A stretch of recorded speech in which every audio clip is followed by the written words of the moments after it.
Today I want to look at encountering God's promotion. A promotion is when you are lifted from one level to another level. Many of you know what it is to be promoted in your job, or to be promoted in your experience, or to be promoted from the JV to the varsity team, to go through things that lift you to a higher level. In our story today from Daniel chapter 3, a promotion is going to take place. Meshach, Shadrach, and Abednego, they are going to experience a promotion. But it will not come without a trial. They're going to encounter God in a bad situation. Now, some of the things I am going to say from this passage will not feel right and will not be comfortable. But that's okay, because the more uncomfortable it is, the better possibility for a divine encounter. Let's start with the backdrop of the story. Meshach, Shadrach, and Abednego find themselves working in a secular culture. They're in Babylon. Babylon is an evil, pagan, and idolatrous country. Because of Israel's sin, God told Babylon to invade Israel, and they brought out many of the young people back into Babylon to live and to work. Daniel, along with the 3 Hebrew boys, are part of the group that was brought from Israel to Babylon, and now they have to live their life and do their work in a non-Christian environment. Many of you tomorrow will go to work in a pagan environment, where the people you work for and the people you work with do not share your Christian worldview. They do not believe what you believe. They do not act like you act. They do not walk like you walk. They do not talk like you talk. But that's the world you live in, because you have to provide for yourself, for your family, and you will find yourself in an unrighteous environment. That was the 3 Hebrew boys. They found themselves working for the federal government because they were administrators in the regime of Nebuchadnezzar, who was the governing head of Babylon. So they were government employees working for a pagan government. They were sent to a Babylonian school, it says in chapter 1. It says that they were indoctrinated with Babylonian thinking. It says they were even given a Babylonian name after the name of a Babylonian god. So the culture was trying to de-Israelize them and pro-Babylonize them, trying to take their mindset from the rearing of their faith to the raising of the culture. And so you and I, like the 3 Hebrew boys, are caught in a cultural tension. How we were raised and what we're taught to believe, and where we have to live and earn our money. Where we have to live and function, or the people we have to be around, because that's the nature of the job in which we're situated.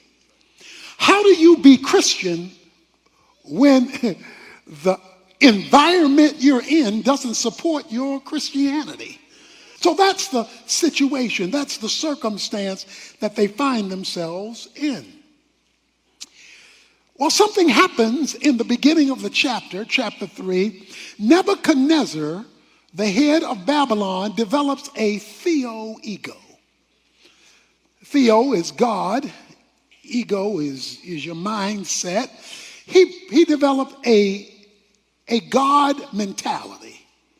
He deified himself. It goes on to say, in the first 9 verses, you'll see 7 times discussion about this image he built to himself.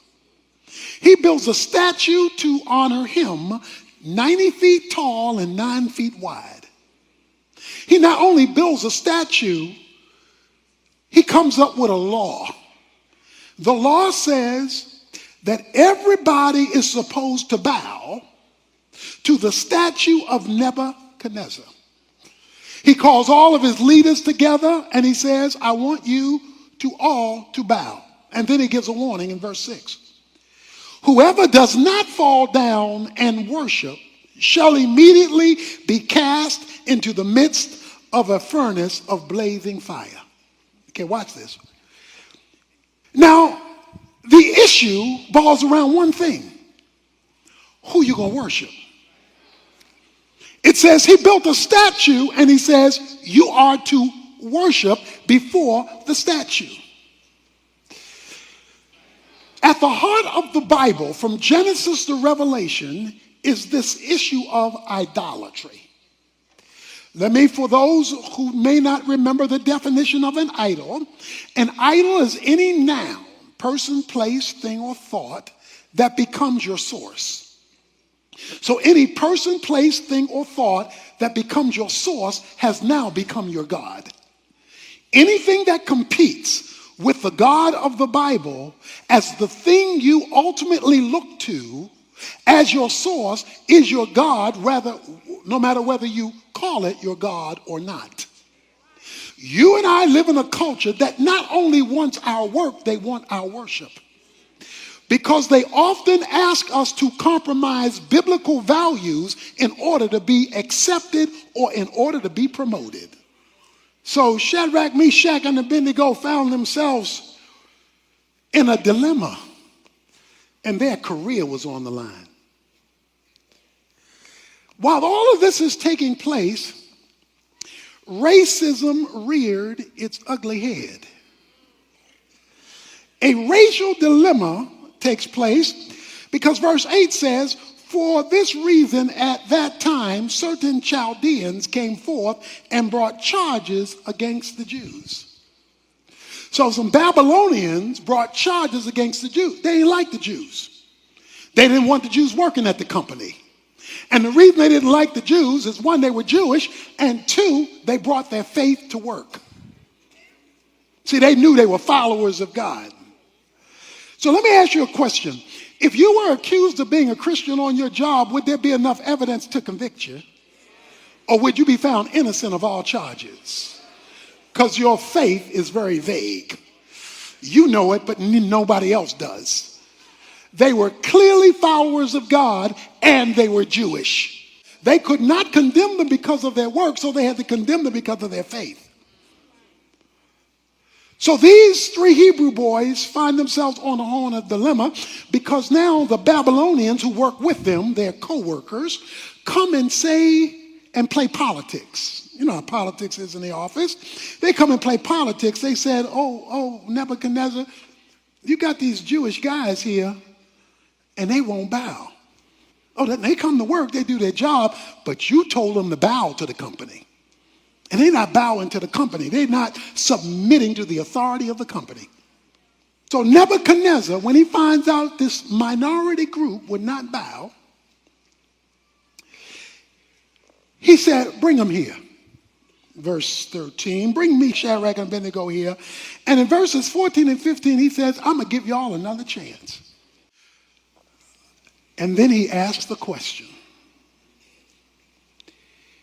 if you don't bow, verse 15, if you do not worship, you will immediately be cast into the midst of a furnace of blazing fire. And what God is there who can deliver you out of my hands? Now that's the question. The question is, I'm so powerful. This company is so strong. This government is so much in control that if I fire you, you will be fired. And you don't know anybody who can overrule my decision because I'm the man. Shadrach, Meshach, and Abednego responded to the king. Okay, I don't know if you caught that. Shadrach, Meshach, and Abednego responded to the king. So they either all talked at the same time or one talked for all three, because it says all three responded. That's why you need to hook up with some other Christians in your company so that you're not standing there alone. Okay? So they responded to the king respectfully. Let us answer you. If so be, our God whom we serve is able to deliver us. You are to look at your occupation as service to the Lord through the vehicle of that company. It is the Lord Christ whom you serve. So they say, we may work for you, but we serve the Lord. The God who we serve is able. The God who we serve, because that's what got them in trouble in the first place. Their co-workers knew that they served the Lord in their job description. But most Christians, many Christians, divorce their everyday work from their service of God. And these three boys didn't. But because we serve him, the God who we serve is able to deliver us. But let's hear the rest of the story. Even if he does not. Because there are two things you need to know about God. He's powerful, so he's able, but he's sovereign, so he can choose. God must have the option in any situation to choose what the right thing is to do at that moment, and sometimes he does not. And you need a theology that covers when he doesn't. Because if you don't have a theology that covers when he doesn't, then you're going to be mad at him when he doesn't, because somebody told you from the pulpit he's able. So you got to keep both in tension. And about both, you must say the same thing, because they say, even if he does not, let it be known to you, O king. We respect you. We're going to work for you. We are not going to serve your gods or worship the golden image that you have set up. Because it says in verse 19, then Nebuchadnezzar was filled with wrath. Filled with wrath. And his facial expression was altered. He's contorted. He's contorted. Who do you think you're talking to? I don't care that you said it respectfully. Do you know who I am? Guess what he does? He is so hot, no pun intended. He is so hot. He gave orders in verse 18 to heat the furnace 7 times more than it was already heated. This is like your boss saying to you, look, if you don't do this, not only will I fire you, I will see that you never work in this kind of business ever again. I'm the man. You talking about you not going to bow because you got some other spiritual commitment. So the men who brought them to the furnace was so hot, it burned them up. The Bible says the men who brought them got burned up. That's how hot it was. They tied him up in verse 23 and threw him into the midst of the furnace, still tied up. So they tied up their hands, tied up their feet, and threw him in. God didn't deliver them from the furnace. He let them get fired. But something happens. Verse 24, then Nebuchadnezzar the king was astounded, and he stood up in haste. He said to his high officials, was it not 3 men we cast bound into the midst of the fire? Come on now, help me with my math. Wasn't it 1, 2, 3, Meshach, Shadrach, and Abednego? They replied to the king, well, certainly, king. We put 3 guys in there. He said, well, come here. Look through this glass.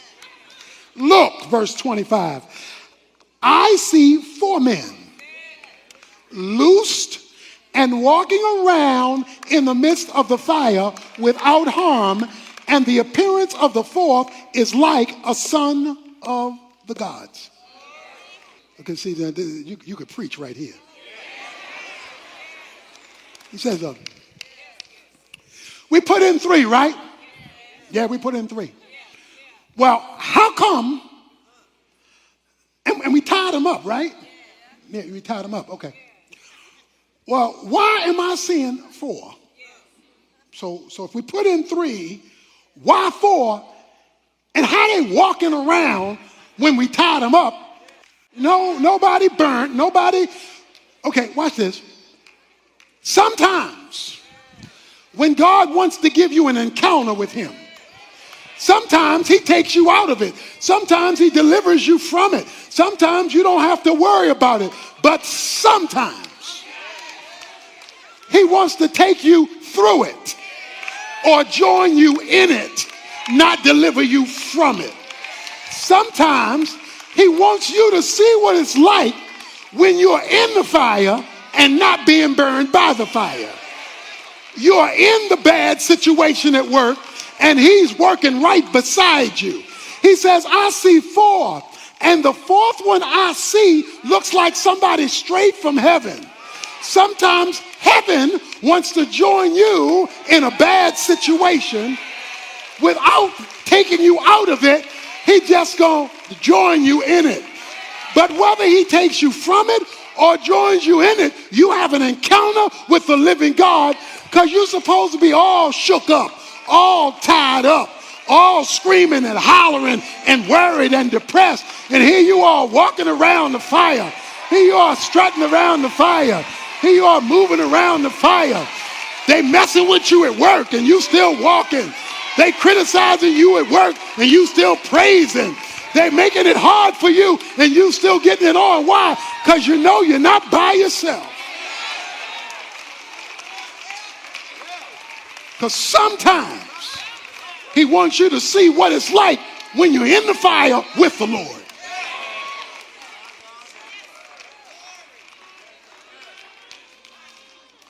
Why? Why, God? Why are you going to do this? Look, I need to walk with you. I need to walk with you. Walk with me. I want you to turn to 1 Peter. I want to walk you through a series of scriptures.